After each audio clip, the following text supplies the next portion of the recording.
everyone, Tracy Filter here with Tracy's Ink Spot. Thanks again for joining me on another 3D video.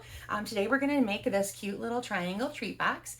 I found this on fellow demonstrator Dawn Griffith's website and thought it was super cute. She done it with Easter products and I'm turning it into something for a birthday around this time. So here is what you're going to need to get started.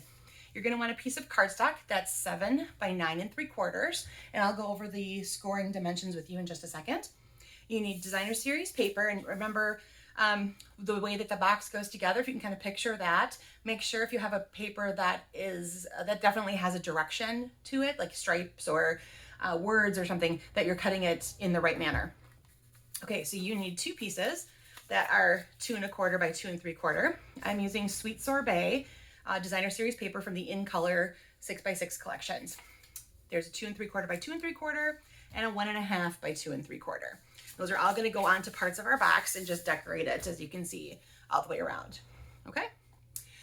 Then for the meat and bones of it, you're going to need tear and tape. You're going to need a ruler and a bone folder and a pencil. And then also your simply scored or your paper trimmer, whatever you would use to do your major scoring on. And then you're going to want to finish it off with some sort of focal point, have accessories, you know, if you're putting rhinestones or something like that on it. So I made this little penguin element. The penguin can be found in the Count on Me stamp set, and colored them in with my blends. And then I die cut that piece out of the stylish shapes dies. All right, so that is what I'm using today. And let's go ahead and get started. So you are gonna grab whatever it is you do your scoring on. Okay, I'm gonna leave this here. And then if you can't read that, I will have all of that in the directions down below in the description after I've had everything ready here.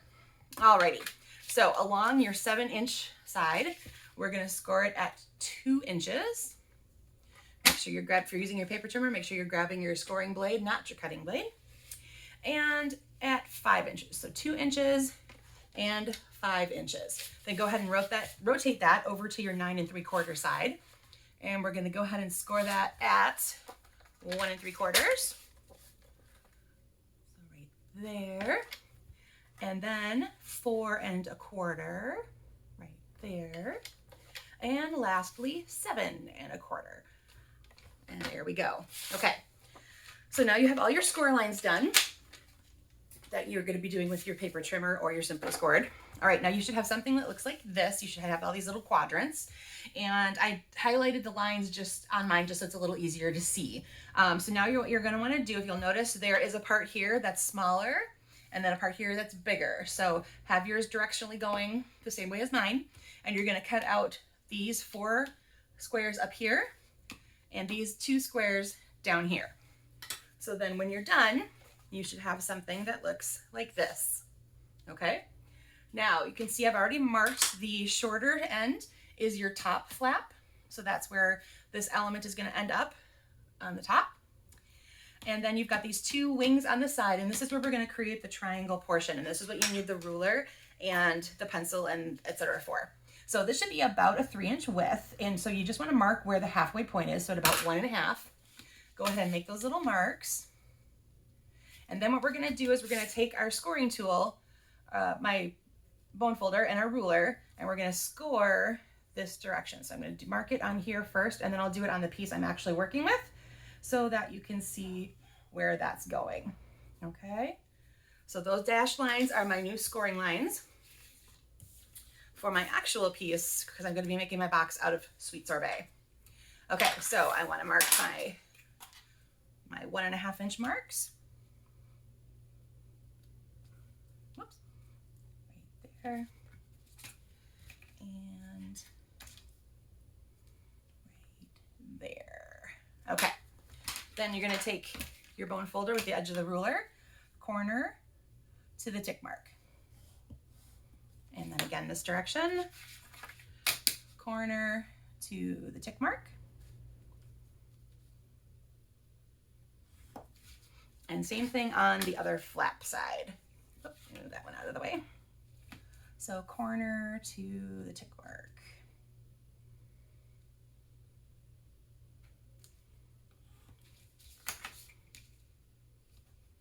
All right, and then after this, it goes together pretty quickly. That's the boring part. The boring part is over. Okay, I'm gonna go ahead and just enhance my creases so I can see how this box is coming together. And this guy can go in and in, and then let's go ahead and get those triangle folds scored up. And if you can still see your tick mark, you go ahead and erase it or have it point towards the inside or something if you don't want to have it looked at that way. Okay, so one more over here to get my triangles. Okay, now these sides are going to come in and these sides are going to come up. So you can run your tear and tape down the sides of the big squares.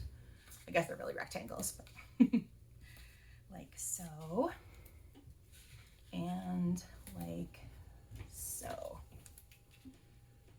Okay, so those 4 spaces, whoops, it didn't rip off. There we go. Those 4 spaces are where you're gonna want that tear and tape to be. And we'll just peel it off and bring it up to match that line. So you're gonna seal that together on that side and go ahead and remove another one of those. And that's gonna come up to meet this one. Okay, so there you go. So now you can see how your triangle is forming. Okay, and then we're just gonna do the same thing to this side here.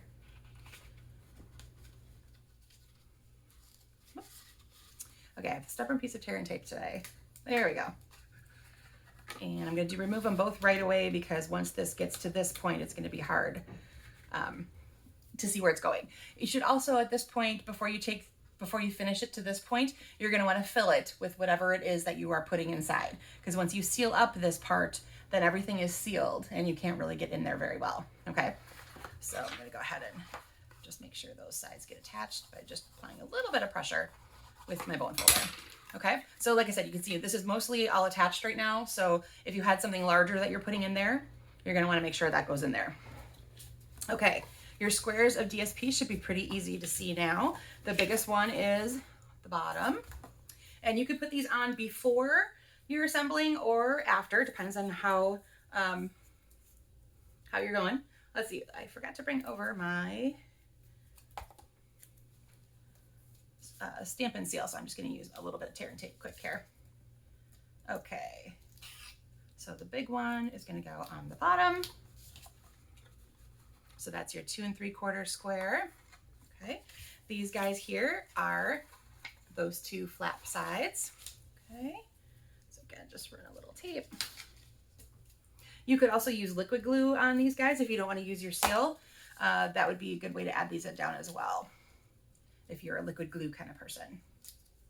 Okay, so that's gonna go there and there. Okay, so those were your 2 pieces that were 2 1/4 by 2 3/4. Okay, so we're gonna have to do one more here, and that of course is for your top flap.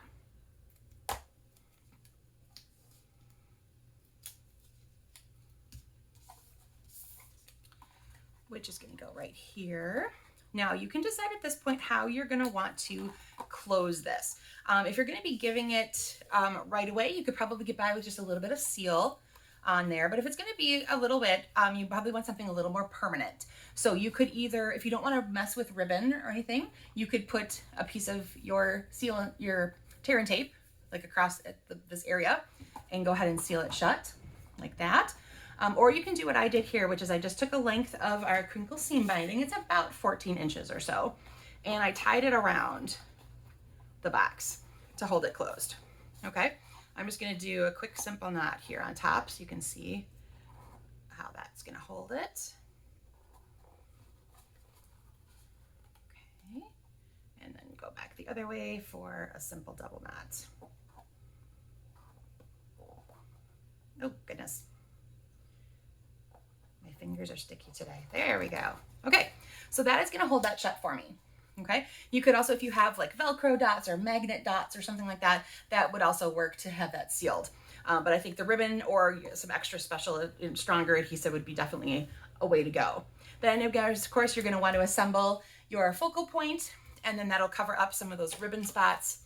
I'm just going to put a couple of dimensionals on, and because this is going to be longer, I'm only going to put it on the top part and not adhere down here, because I want to be able to have that come up with the flap when they open their box. Okay, and so there you go. That is how you make a cute little triangle treat box. All right, again, my thanks to Dawn Griffith for the initial instruction, and you can check the description area of the video for all the details again. Thanks for joining me today, everyone. Bye-bye.